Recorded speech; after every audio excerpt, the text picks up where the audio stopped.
I have not been to Minnesota in probably 20 years. Bring your ass.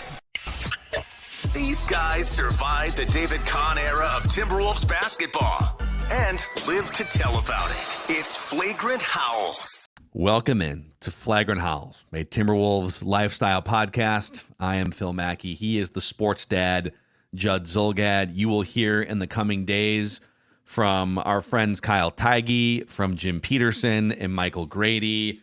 Now that one of the two best series or seasons in Timberwolves history has come to an end, it's a time for reflection. It's a time for thinking about sort of how things came to an end and looking ahead to the offseason. And there's no better person than the Sports Dad to bring some perspective here with his 5 post-mortem thoughts on this episode of Flagrant Howls. How did you land on 5, by the way? Why not 4 or 8 or one for every playoff game that they won? Well, that'd be a lot. Be 11, right? Yeah. I consolidated this down to 5 important things, many of which are important to the entire franchise, the business as well.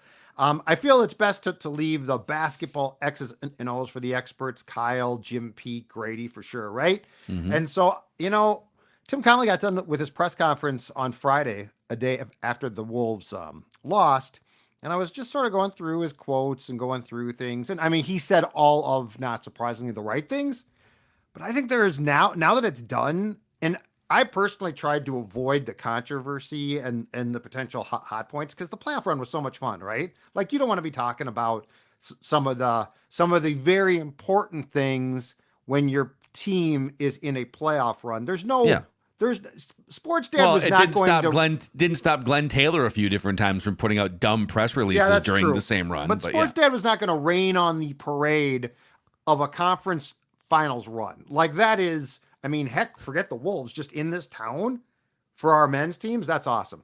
But now that it's done, I've got 5 thoughts. And this also comes, it's takes as well. It's deliberation. I did some thinking, sat back on the couch over the past few days on the weekend, drank my coffee, just black. Drank some other things. Nah, you know what? No. As of late, I've been very good. I drank a couple things this weekend. It was fun. No, you know what? I just decompressed. And I want to come out of the gate with something that I've given a lot of thought to. Because we've talked about it a ton. But I don't know that I've been declarative yet. And I feel it's time to be very declarative here. First thought. It's time for Glen Taylor to step aside. Yeah. It's just time. Like, we can go back and forth between, well, is Glen going to pay? Is he going to pay the second apron tax? And I'll get to that, all right? But he's 83.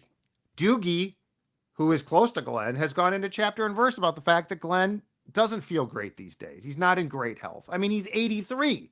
That's allowed. But it's just time. And here's among the reasons why I say that is this one, because I think it's incredibly important. Now that the season is done, you're starting to see off-the-record quotes internally from people within the organization talking about, we got to pick sides. This is a difficult situation. Did you see, Johnny K officially reported on the awkward hug attempt with A-Rod from like a month ago? Yes, which confirmed you. As reported and heard here first on Flagrant Howls. You and Doogie both did. And he made it. Yeah. Well, I told Doogie about it. Oh, okay. But I had heard from someone. I didn't see it happen, but I heard that this happened. And I love that it's now making like The Athletic. It's officially like a report from an unnamed source, to your point, in The Athletic. But it's also, I saw, come here, bring it in. Alex, it's good to see you, my old friend. Dude, what? What are you talking about? You're suing me. But I'm also seeing quotes, from internal Wolves executives about basically, I can't be on the record because we're not supposed to talk about things. This is a very unnecessary hardship.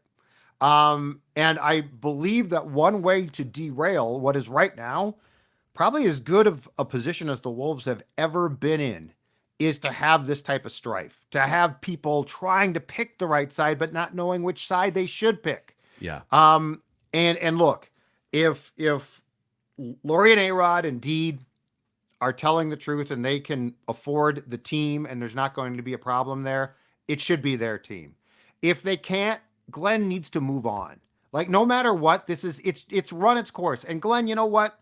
When you do step aside, you're going to be credited with the guy that saved the franchise in, I believe it was 94, because he deserves way more. People give him way more credit for. The NBA wants a team in a top 15 market. But he does not deserve a statue for. No, but at that point in time, it was very contentious, and they couldn't find a person to buy, and he did. Good for him. That was awesome.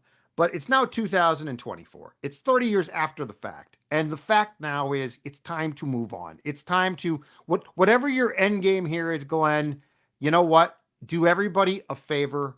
Take your bows, accept your applause, and realize that you are one, basically Glenn is for lack of a better term, he's a ma and pa old school owner type. He loves to sit courtside. He's a businessman of great success in the Twin Cities, but does he fit the model of, professional sports owners circa 2024? So thought number one, it's time to step aside. It's time to quit with the lawsuits. It's time to quit with the should I or shouldn't I? It's been a good run. Move on. I feel like there's times in life and sports where fear of the unknown is a valid fear, and you should just take the known commodity behind door number one. Where let's say Judd's at a restaurant, and it's kind of a dive bar, kind of a divey place, where old Macadac would order oysters, perhaps, and other people would fight him on that. Ripped by the public. Yeah. And it's like you walk into this place, you're like, boy, this place looks a little dirty, and they've got burgers on the menu. You order a cheeseburger and fries and just play it safe. I don't need to know what's behind door number two. I'm not gonna test out the oysters, right? Yep. In this case, with the Timberwolves ownership situation, I don't want the known commodity anymore. Glen Taylor is the known commodity. We know what that looks and feels like for 30 years. Thank you for, I guess, the team not moving to wherever they were moving in 1995. New Orleans. Appreciate you. There was news reports that there was actually a clip going around from inside the NBA from that exact time period where Ernie Johnson with a full head of hair is reporting on the Timberwolves' imminent move to New Orleans. This is before Glen Taylor said that. So, thank you for that, but it's been one series of follies and embarrassments and incompetent hires. Oh, I'm about to use a different F word if you put another quarter in me. He's one of the worst owners in the history of the NBA. Like in the modern history, the last 30 or 35 years. Right. You got your Donald Sterling level of owners that was like a creep behind the scenes. Glenn is not that. But even just the stuff, if you believe it, which I do, where Alex and Mark came punching back after Glenn sent out the press release saying the team is no longer for sale, and they start going on their media tour, and they go on Dane's podcast with Kyle. And they told a story about how they were going to go after Tim Connelly. And Glen Taylor, who barely knew who Tim Connelly was, if at all, said, why would a guy like that, after they explain who Tim Connelly is, why would a guy like that ever want to come to a place like this? That's small-time thinking that has absolutely covered this organization going back 30 years. One mistake after another. I know what that commodity is, and I'm with you. I don't want it anymore. So even if there is some degree of risk with Alex and Mark taking over the franchise, maybe there's risk that an arena situation could go wrong and now they threaten to move the team. Maybe there's risk that they aren't going to be able to pay the second apron of luxury tax. I don't know. I'm willing to take those risks because I don't. Right. I don't want Glenn to be the owner of this team anymore. Right. I don't. So I'm willing to take on some risk behind door number two. And what gets me is Glenn for 10 years now has talked about a succession plan. Like he has gone down this path. Like he understands what he should do. So just do it. Yeah. Like no one in your family wants this team. You're 83. Your idea that you should find a succession plan is spot on. See it through, dude. Just see it through. It's time. It's just time. Yep. So, okay. We agree on. Yep. Well, number one. I've been going back and forth on because yes, the unknown does exist, but the more I think about it, it's just time. That leads to thought too, which the public might not like, but It's just plain and simply going to have to happen, and it's probably going to have to happen in some way, shape, or form with our help. It's time for a new building. This team will not move if you build them a building. The threat of a move is if you don't. And as much as I think I can definitively say it's time for Glen to step aside, it's time for Target Center to be replaced. There is Alex and Mark Laurie, billionaire X. No one's going to move the team if they get a building. And I'm not saying that there won't be private funds, but if you expect it to be completely privately funded, you're probably nuts. But at this point in time, after what we saw, and to me, the commitment that it appears this team has to actually pursuing success. And Phil, we sat in that building and it was electric. It was fun. But for all of those playoff games, it's one of the worst buildings left. It's just time. So yes, Glen, move aside, but public, hear this. We're going to have to help. And I know that you can say, well, I don't want to help. Well, then you might lose this team. And at some point in time, Glen is going to sell, or God forbid, he's going to pass. And at that point in time, whoever gets the team, if you don't agree to help them out, and it could be downtown, Egan, I don't know where, but if you don't agree to help them, this team will look to move. And I can definitively say, just as the Metrodome was a dump, Target Center is a modern day dump right now. It needs to be replaced. And you know what? Again, maybe Glen is shielding maybe Glen's the hero, shielding taxpayers from having to pay for another structure. But this might be way too inside baseball. But you know the area when you walk through the tunnel behind the basket, and it's the area where players actually kind of go in through the diagonal side. But that area leads to the same hallway in the back. Yep. And if you're in the Lexus Club, you can kind of get around that way to the right, but then it curves around to the left, and there's a roped off area where media and family and ownership and players and stuff can go. Yep. But right before that, there's a public restroom.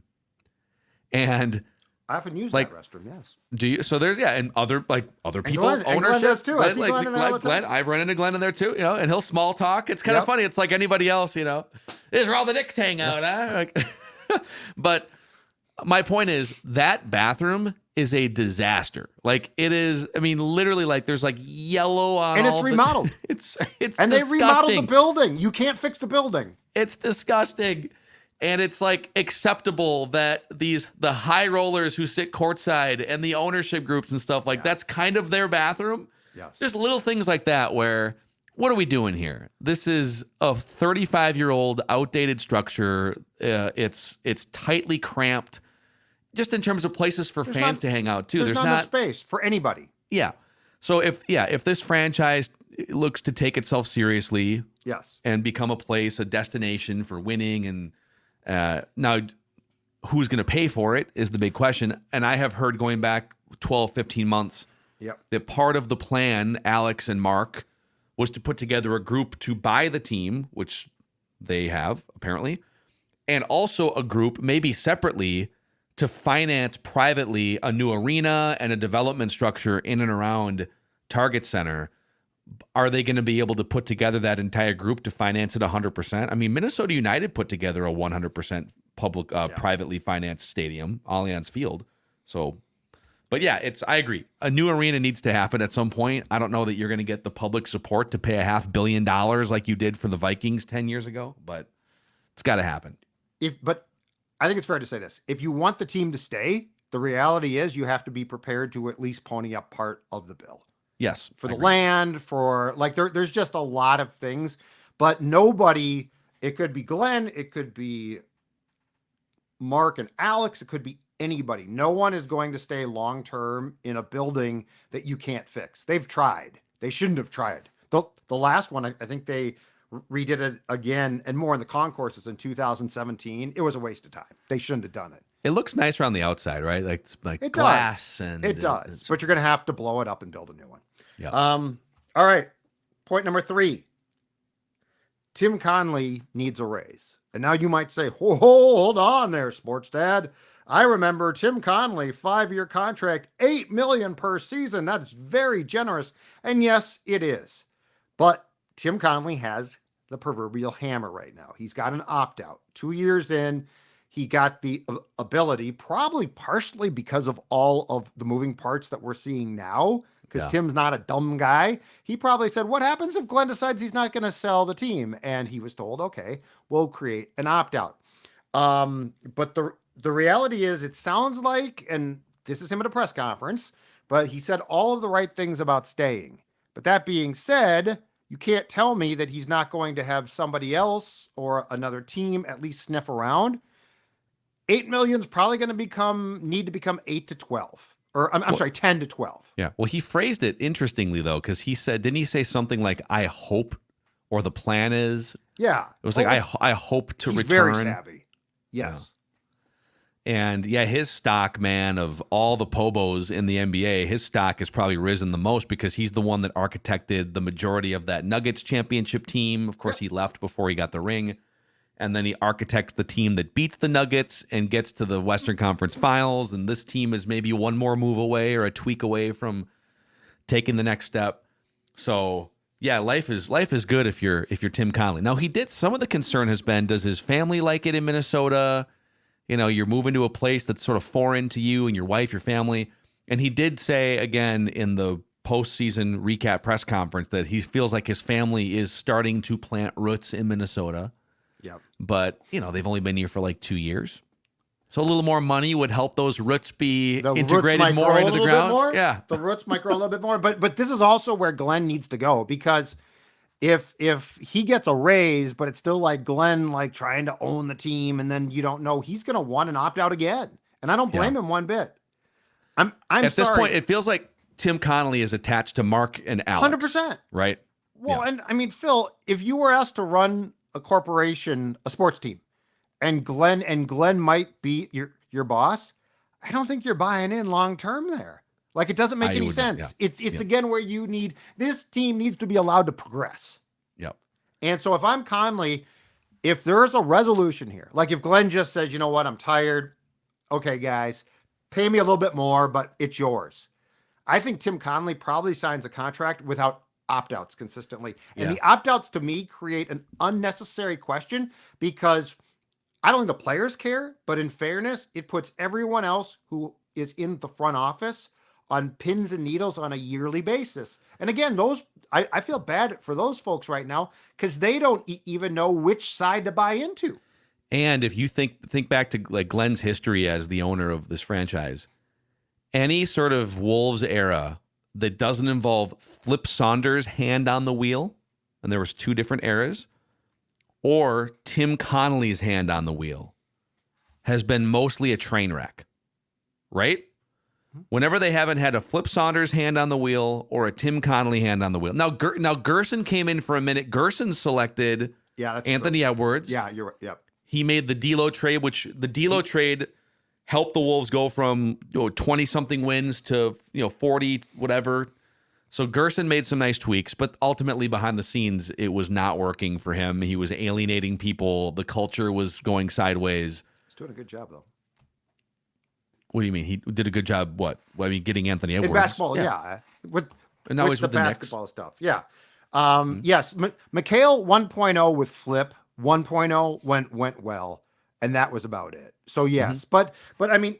my point is, I don't want to see life after Tim Connelly and Alex and Mark also not have... Dude, as great as things feel right now, the worst thing that could happen is if Mark, Alex, and Tim Connelly decide... we're taking our hands off the wheel to go elsewhere, or we're being frozen out of the organization. And now it's up to Glen, 83-year-old Glen, and whoever he would look to replace Tim Connelly. That's how this thing can go 180 degrees in the wrong direction. Glen stepping aside, building a new building, and Tim Connelly staying is stability. Mm-hmm.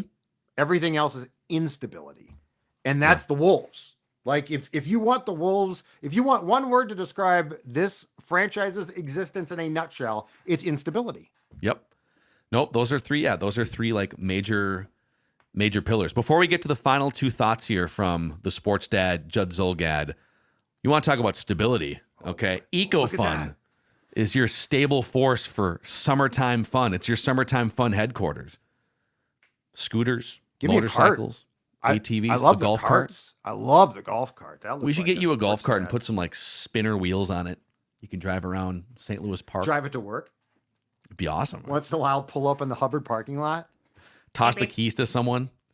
You park this thing, Bob. My name's not Bob, and I don't. Okay, whatever. But yeah, you can stop into Forest Lake or Burnsville, 2 metro locations, ecofundmotorsports.com, ecofundmotorsports.com. Okay. Number 4. Number 4 is this. The second apron cannot be an obstacle. Like, we're going to talk about this a lot. Glen's threat basically was, well, Mark and Alex can't pay that, and I can. Which, by the way, we have not seen Glen. I think Glen has gone into the tax once or twice, but it's always this short term. We'll do it for now, but there's going to be, but we can't do it for long term. It's time to play with the big boys, Phil Mackey. It's time to get in the deep end of the damn pool, and you know what? It's time to swim there. The second apron is $190 million, and it's expensive. And you know what? Again, if you're doing the first 3 things, then the 4th thing has to follow.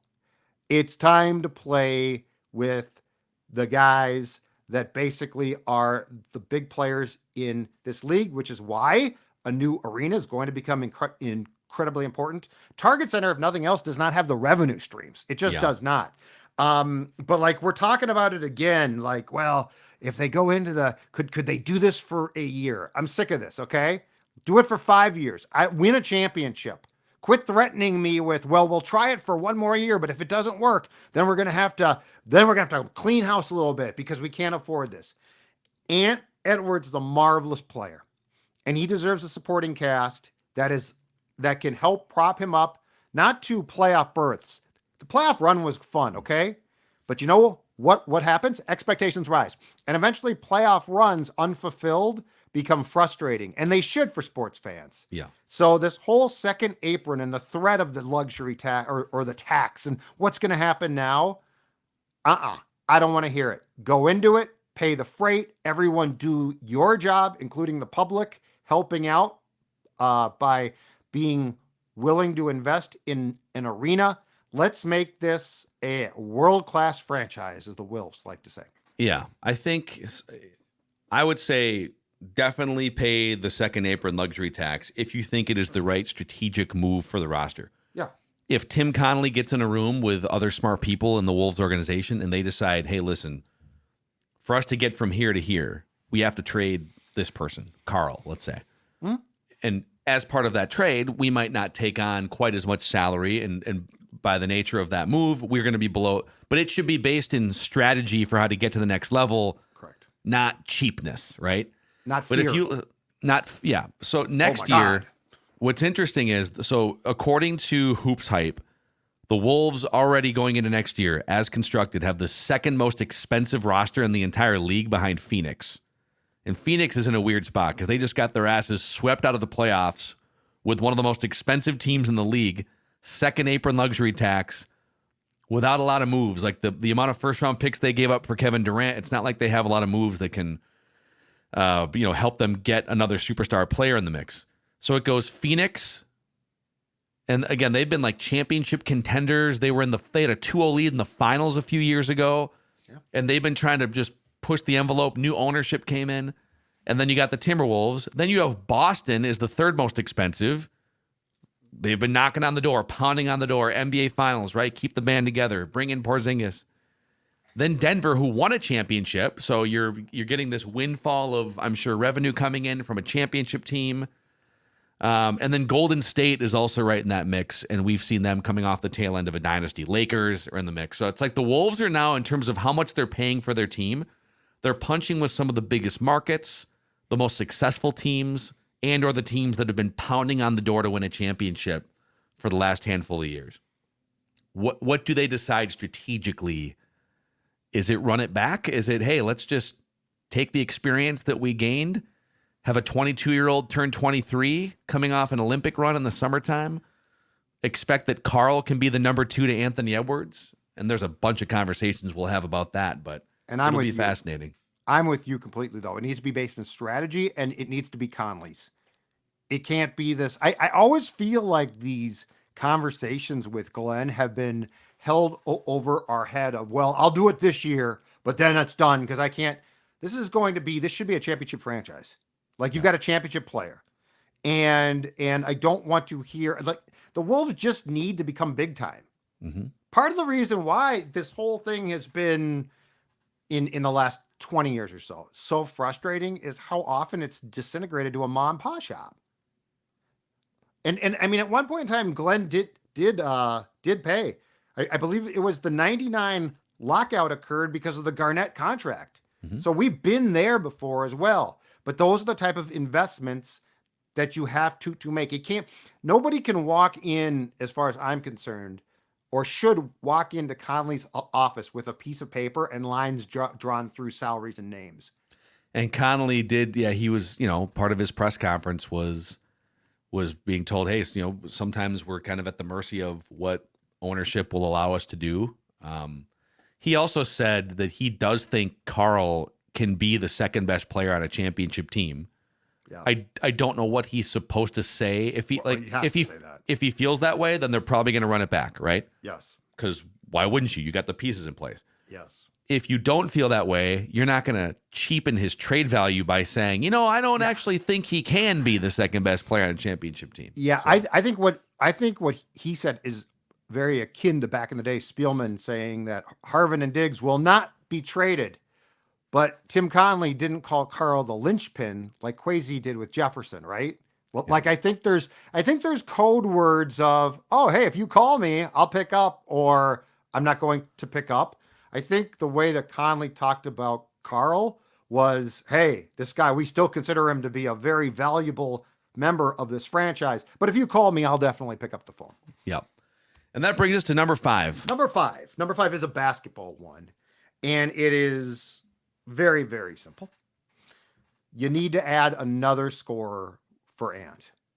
You've got to add, and look, I saw Jace Frederick in the Pioneer Press had a really good piece about the Wolves offense and the transformation and where it needs to go, importantly.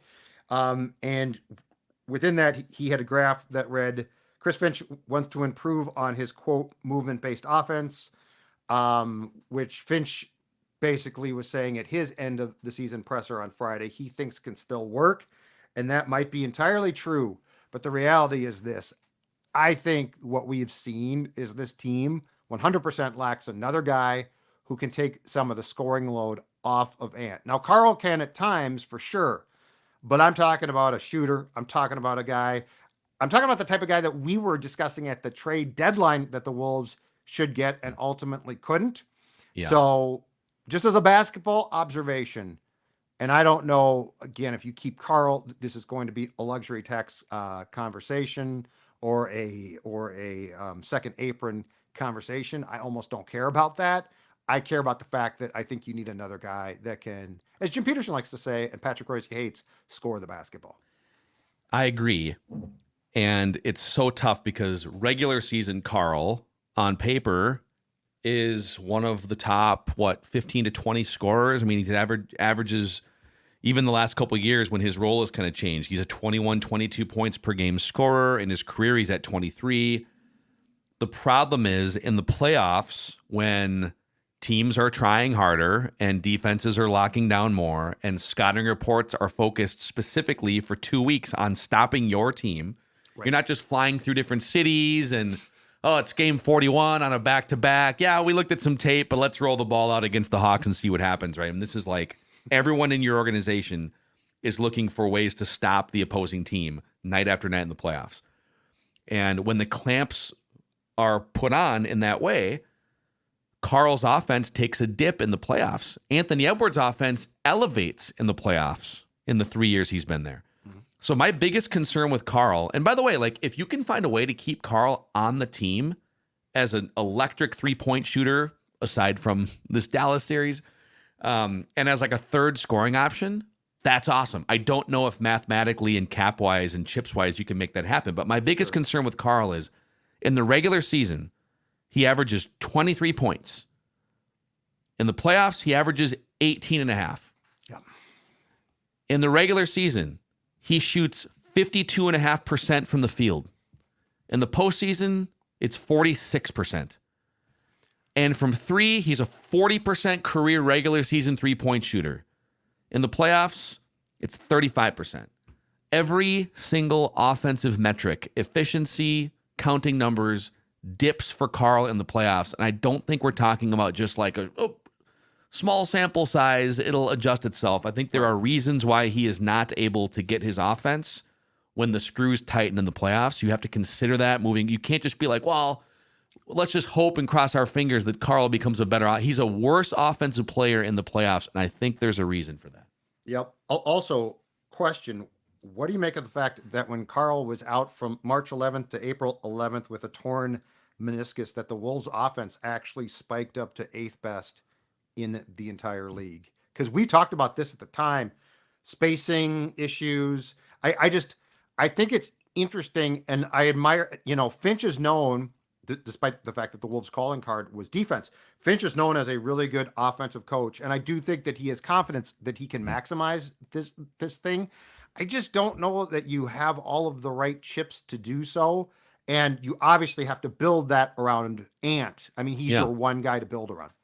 Yeah, I think, just to zoom out even like to 30,000 feet, if you decide the path to getting better, to going from Western Conference Finals to championship, includes a Karl-Anthony Towns trade of some kind, I think you have to be cognizant of the things that you are giving up. And I've been as hard on Karl as anyone, but like some people act like it would be addition by subtraction in some way. And that's not the case, especially against Denver. They don't win that Denver series in 7 games, if not for Karl's contributions as a huge body against Jokic. And Phoenix. As a scorer of Phoenix. Yep. No question. He bodied up Kevin Durant, time after time.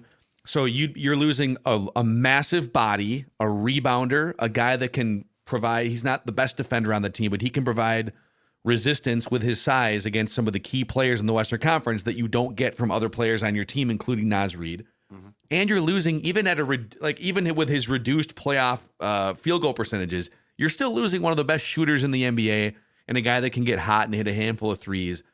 So if you decide to trade him, I don't think Naz steps in one for one. Like Naz he's a sixth man. He's a good player. We haven't seen 36 minutes night after night for a full season of Naz. That's projection. Mm-hmm. But if you could wind up getting some size back, a backup point guard, or maybe like a ball handler in waiting to take over for Mike Conley, like there are some paths where maybe a trade would make you better. But first and foremost, you'd have to be getting a bona fide secondary scorer that's better than Karl, that can slot next to Anthony Edwards. Yes. Period. Like at minimum, that is the reason why you'd be trading Karl-Anthony. Now, can you get that and not give up too much in rebounding and on defense and depth and all these other things?